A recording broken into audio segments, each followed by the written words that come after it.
हम सबके अंदर एक जानवर है, उस जानवर को कोई जगा दे अगर, तो आपने देखा होगा लोग क्या हरकत करते हैं। इसने भी पत्थर उठाया और पत्थर लेकर चला सिर पर मारने के लिए, और क्या बोल रहा है कि 8 साल की मेरी मेहनत तूने तबाह की है, रात दिन जिसमें मैं लगा हुआ था। पैसे देकर जो चीज नहीं आ सकती, वक्त देकर भी नहीं आ सकती, वो तूने मेरा सब कुछ बर्बाद कर दिया। और थोड़ी सी ईगो के कारण, थोड़ी सी अकड़, थोड़े कड़वे शब्द मैंने क्या कह दिए, उसका बदला ये दिया, अब मैं नहीं छोड़ूंगा। और पत्थर लेकर बढ़ा, और वो ऐसे कांपती हुई खड़ी कि मैंने ये क्या कर दिया, और अब ये तो जानवर बन गया। और जैसे उसको देखा कि ये अब उस हालत में खड़ी है कि इसे भी महसूस हो गया कि हाँ बहुत बड़ी गलती हुई, तो इसने पत्थर वहीं फेंक दिया और सिर पकड़ के कोने में बैठ गया, आंख में आंसू इसके। उसकी पत्नी आकर कहती है, मारा क्यों नहीं? तो ये कहता है कि मेरा 8 साल का धन और जो कुछ मैं अपनी पहचान बना रहा था वो तो नष्ट हो गया, लेकिन गुस्से से मैं अपना घर, अपना रिश्ता भी खो बैठूं। इतना पागल नहीं हूं कि मेरा रिश्ता भी जाता रहे और मेरी जिंदगी, मेरा घर परिवार भी टूट जाए। तुम पागल हो सकते हो, मैं पागल नहीं हूं। और ऐसे कह के जब वो रोया, अब आप सोच सकते हैं कि पत्नी की क्या हालत थी। घुटनों के बल बैठ गई और वो बार बार सिर झुका के कहती, मुझे माफ करो, मुझे नहीं पता मुझे क्या हो गया था, मैं कितनी मूर्ख बन गई, और मैं तुम्हारी सहायता भी नहीं कर सकती कि वो सब कुछ जो बीत गया उसे वापस ला सकूं। अब दोनों रोए और रोकर एक दूसरे से ये कहें, पत्नी बोली, अब मैं माफी भी मांगू तो किस मुंह से, क्योंकि तुम कभी मुझे माफ नहीं कर पाओगे। और पति कहते हैं कि मेरी जिंदगी कीमती है, लेकिन मेरा घर और भी ज्यादा कीमती है, मेरे रिश्ते कीमती है, मैं उसे नहीं खोना चाहता। पत्नी को प्यार से गले लगाया और उससे कहा कि अब मैं कुछ बोलूं वो ठीक नहीं है, तुम्हें खुद एहसास होना चाहिए। और उसके बाद उसने अपना मुंह धोकर पानी वानी पी करके कहा कि चलिए तैयारी फिर से होगी, हो सकता है कि जो कमियां कागज में रह गई हों, अब की बार जब मैं लिखूंगा तो उसमें कोई कमी नहीं रहेगी। और हम लोग इस प्यार के सहारे, क्योंकि हमारा घर हमारा प्रेम का मंदिर है, 8 साल का काम मैं 2 साल में कर लूंगा। अब सोचिए कि 2 साल वो बेचारा रात दिन लगा रहा होगा, और पत्नी पश्चाताप में हर पल जलती रही कि मैंने ये क्या कर दिया। लेकिन वो शीतलता बरकरार रही ना उस आदमी के अंदर, तो घर बचा, जिंदगी बची। इसलिए पहली बात जो मैंने कही ना कि प्रार्थना किया करें कि परमात्मा मेरे भीतर की शीतलता को सुरक्षित रखना सिखाओ, तब भी जब उकसाने वाले, भड़काने वाले समस्त कारण मेरे सामने मौजूद हों, तब भी मैं अपने आप को शांत और शीतल रख सकूं। तो इस प्रार्थना को याद रख लेना। इसलिए मैंने ये कथा सुनाई, क्योंकि कहानी सुनाने का, इतिहास की सच्ची बात सुनाने से ना तो याद रहता है कि आदमी क्या हो जाता है, क्या क्या करने लग जाता है, किस जगह पहुंच जाता है। अपनी जिंदगी को हम कीमती बना सकते हैं, लेकिन हमारी जिंदगी को कई कई बार भावनात्मक उद्रेक, ये जो तूफान अंदर आते हैं ना, ये न जाने कहां लाके खड़ा कर देते हैं। जेलों में पड़े हुए इतने इतने लोग हैं, वो अपना गुस्सा नहीं संभाल पाए, या कोई ऐसी हरकत कर दी कि बुद्धि ठिकाने पर नहीं थी। इसलिए अगली चीज यही मांगनी कि मेरा विवेक बरकरार रहे, मेरी होश, मेरी समझ, मेरी अक्ल सदा काम करती रहे। भगवान मुझे आशीष दे कि मेरा हर स्थिति परिस्थिति में विवेक ना डोले, मेरी बुद्धि सुबुद्धि बनी रहे। जब तक ये बुद्धि सुबुद्धि है, सब कुछ ठीक है। तो उस भीष्म पर्व में, या कहिए शांति पर्व में, जो 12वां अध्याय है, उसमें भीष्म ने एक तपस्वी की कहानी कही, जिसका सार ये है कि वो तपस्वी साधना करते करते इतनी ऊंचाई पर पहुंच गया कि उसे ब्रह्मांड से आते हुए तेज से पूरा शरीर उसका प्रकाश से भर गया, और अंदर ऐसी प्रेरणाएं आने लग गई कि जैसे पूरे ब्रह्मांड में कोई चीज गूंजती है और वो अपने आंखें बंद करके बैठ के सुनता है। जैसे हमारे ऋषि मुनियों ने किया ना, कि उनकी प्रयोगशालाएं तो थी, लेकिन अपने ध्यान में बैठकर सृष्टि के रहस्य लिखे उन्होंने। जो आर्यभट्ट थे, हमारे देश के महान ऋषि हुए, आर्यभट्टियम उन्होंने लिखी, जिसमें इतने इतने विज्ञान परक चीजें लिखी। हमारे एक उपग्रह का नाम भी आर्यभट्ट है। हमारे देश का जो एक उपग्रह छोड़ा गया तो उस ऋषि के नाम पर रखा गया। हमारे भारद्वाज ऋषि हुए, जिन्होंने जो है अपनी समाधि में बैठकर और फिर प्रयोगशाला में बैठकर काम किए। उन्होंने वायुयान, हवाई जहाज बनाने का एक ग्रंथ लिखा, उसका नाम है बृहद विमान शास्त्र, जिसमें उन्होंने सोलर एनर्जी पर बहुत ज्यादा लिखा कि सोलर एनर्जी से किस तरह से अपने यान को चला सकते हैं। तो ये लोग जो है आंखें बंद करके ध्यान करके ब्रह्मांड के रहस्य खोजते रहे। ऐसे ही जो आप लोग जानते हैं ना, धन्वंतरी समुद्र से जब 14 चीजें निकली थी तो उसमें धन्वंतरी अमृत कलश लेकर आए थे। उनके एक आगे चल करके परंपरा में शिष्य हुए सुश्रुत, जिन्होंने ब्रेन सर्जरी पर बड़ा काम किया, और उनके जो अस्त्र शस्त्र हैं जिनसे वो सर्जरी करते थे, बहुत बारीक बारीक यंत्र हैं। वो इंग्लैंड में अभी भी वहाँ के संग्रहालय में रखे हुए हैं, और चित्र भी उसके प्रकाशित होते हैं कि कितना भारत में जो है सर्जरी करने के लिए इतना कुछ विज्ञान यहाँ था। तो मैं आपको बता रहा हूँ कि ऐसे ऋषि मुनि साधना करते हुए अनेक रहस्यों को जानते थे। तो उस तपस्वी को भी बहुत सिद्धियां मिलनी शुरू हुई। जैसे जैसे सिद्धि आगे बढ़ती चली गई, अब उसका ध्यान भगवान की भक्ति में कम, चमत्कार में ज्यादा आ गया। एक दिन जैसे उसने अपना ध्यान उसका टूटा, तो ध्यान टूटा इसलिए एक कौवा ऊपर शोर मचा रहा था, और जैसे इसने आंखें खोलकर ऊपर देखना चाहा, उससे पहले उसने जो है इसके माथे पर बीट कर दी। अब तो तपस्वी को गुस्सा बहुत आया। अब गुस्से में आकर उसने अपने पूरा तेज अपनी आंखों में ले आया, और अपनी जो तेजोलेशिया है वो सीधी उस कौवे पर फेंकी। कौवा वहां से जलकर नीचे गिरा। कौवा जैसे नीचे जलकर गिरा, साधु, वो तपस्वी बाबा, उसको देखकर दया नहीं आई। उसको देखते ही इसको लगा कि मुझे तंग किया इतने बड़े तपस्वी को। दुनिया को पता होना चाहिए कि अगर मैं किसी पर कोप दृष्टि डाल दूं, कोई भी जल के खत्म हो सकता है। और उसी गर्व में अब वो भिक्षा मांगने के लिए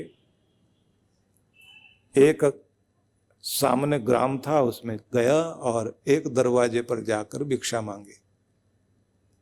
अंदर से आवाज आई, बाबा अभी ठहरिए, घर में पति बीमार है, अभी मैं उसके उपचार में हूं, थोड़ा सा समय लगेगा, आप प्रतीक्षा करो। काफी देर हो गई, काफी देर हो गई तो अब ये गुस्से में आने लगा और मन ही मन कह रहा कि इसको पता नहीं है कि इसके दरवाजे पर कितना बड़ा तपस्वी खड़ा हुआ, कितना सिद्धि वाला इंसान है, मैं चाहूं तो क्या कर सकता हूं। क्योंकि जहां जहां ये आदमी की तपस्या में मैं आने लगती है, वहां उसका पतन होने लगता है। तो जैसे ही ये कहा तो उसने भी सेवा अपनी पूरी कर ली थी और भोजन लेके वहां से चलने लगे। इधर ये आवाज दे रहे, सुनाई नहीं दे रहा, या तो मैं द्वार से तुम्हारे जाऊं, इतनी देर रोका हुआ मुझे। अब उसका कोप बढ़ता हुआ जा रहा था। महिला ने वहीं से आवाज दी, महाराज शांति करो, आप लोगों के दर्शन करने से तो हम लोगों के भाग्य चमकते हैं, हमें शांति आती है, आप तो खुद ही अशांत हैं। उसने फिर आवाज दी, तुम्हें पता मैं कौन हूं? बोले महाराज आप कोई भी हो, लेकिन हम कोई कौवे नहीं हैं जो आप ऐसे नजर से उठा के देखें और जल के राख हो जाए।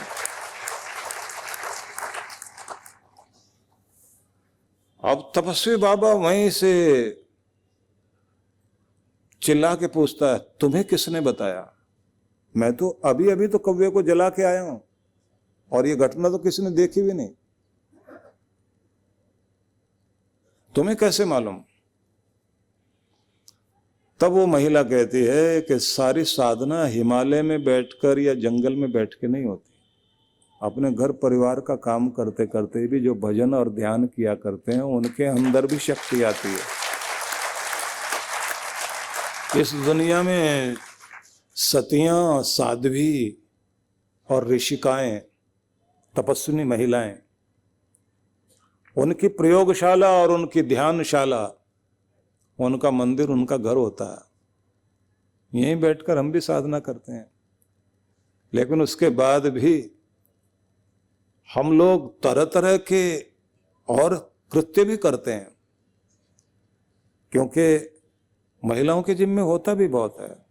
अगर वो बेचारी नौकरी भी करती हो तो घर में आकर उसे फिर भी खाना भी बनाना, सास ससुर का भी सब करना, पति की भी जिम्मेदारियां निभानी, बच्चों की भी जिम्मेदारियां निभानी, रिश्ते नाते भी निभाने, साथ साथ में अलग से फल और मिलता है, जली कटी जो सुनने को मिलती है वो सब भी वो बेचारी सुनती है। उसके बाद भी मूड भी नहीं बिगाड़ना, मूड भी ठीक रखना, ये सारा सब कुछ करना होता है। लेकिन उतना करते करते भी अगर वो अपनी साधना भक्ति जारी रखती है तो फिर ध्यान रख लीजिए, ये काम फिर सतियों वाला शुरू हो जाता, किसी सती जैसा कार्य शुरू होता।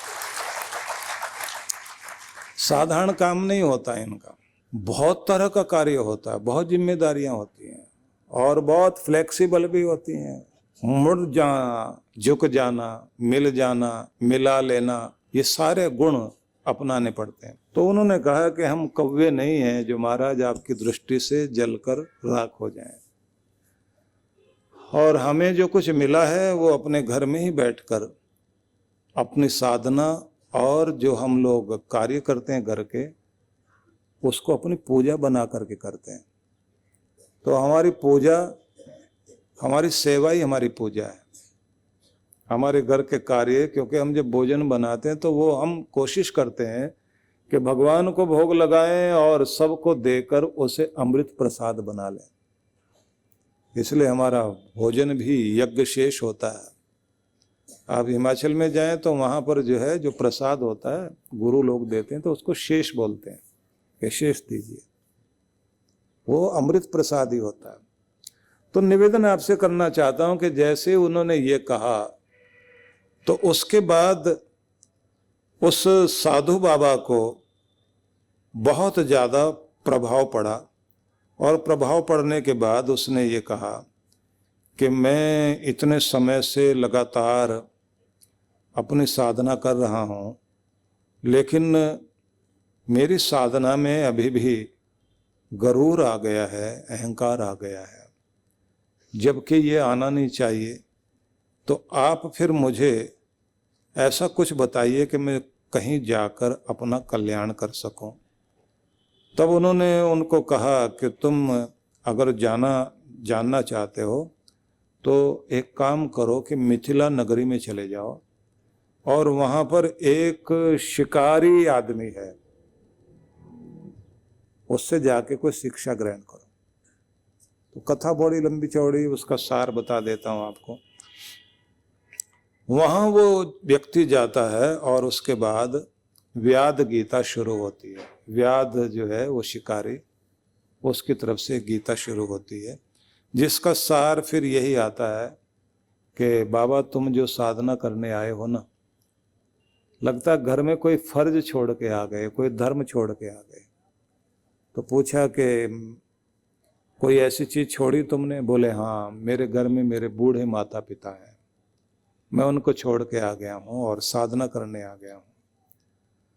तो उन्होंने कहा कि जाओ अपने बूढ़े माता पिता की सेवा करते करते जो दुख भोग रहे हैं उनके प्रति जो तुम्हारा फर्ज है पहले उसे पूरा करना, और जब वो फर्ज तुम्हारा पूरा हो जाएगा तब तुम अपनी साधना को आगे लेके जाना।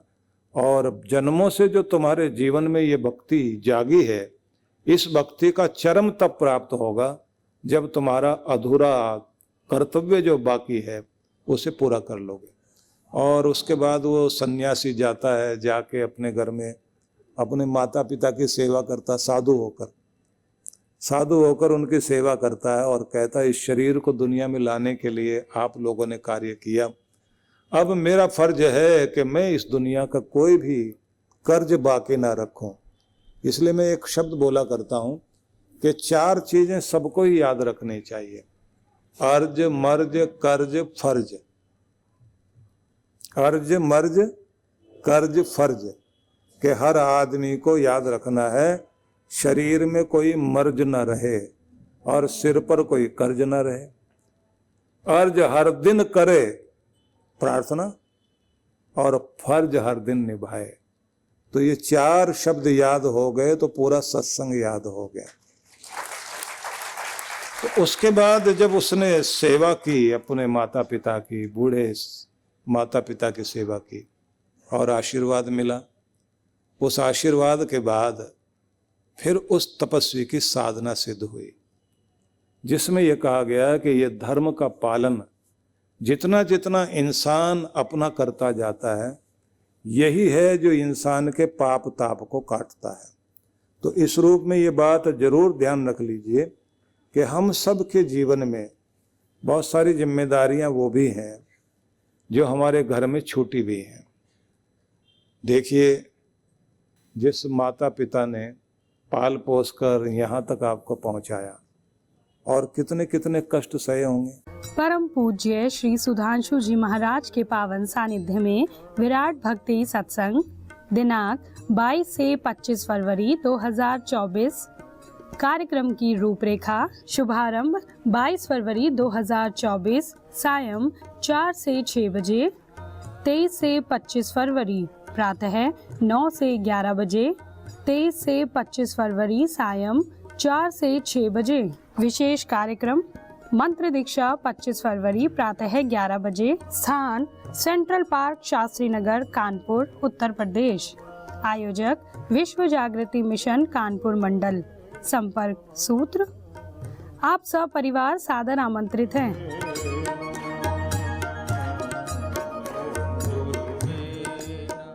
परम पूज्य श्री सुधांशु जी महाराज एवं डॉक्टर अर्चिका दीदी जी के पावन सानिध्य में विराट भक्ति सत्संग दिनांक 29 फरवरी से 3 मार्च 2024। कार्यक्रम की रूपरेखा: शुभारंभ 29 फरवरी 2024 सायं 5 बजे से 7 बजे। 1 मार्च से 3 मार्च प्रातः 8 बजे से 10 बजे एवं सायं 5 से 7 बजे। विशेष कार्यक्रम: मंत्र दीक्षा 3 मार्च दोपहर 12 बजे। स्थान: लाल परेड ग्राउंड, जहांगीराबाद, भोपाल। मध्य प्रदेश। आयोजक विश्व जागृति मिशन भोपाल मंडल। संपर्क सूत्र, आप सपरिवार सादर आमंत्रित हैं।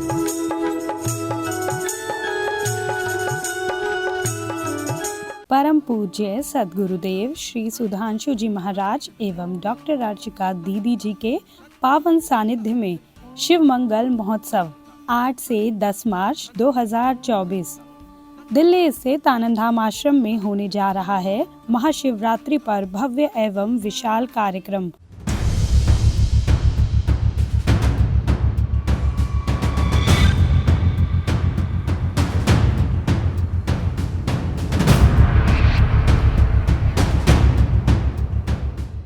जिसमें भगवान शिव की विशेष कृपा प्राप्त करने के लिए होगा शिव ध्यान, घूम रहा है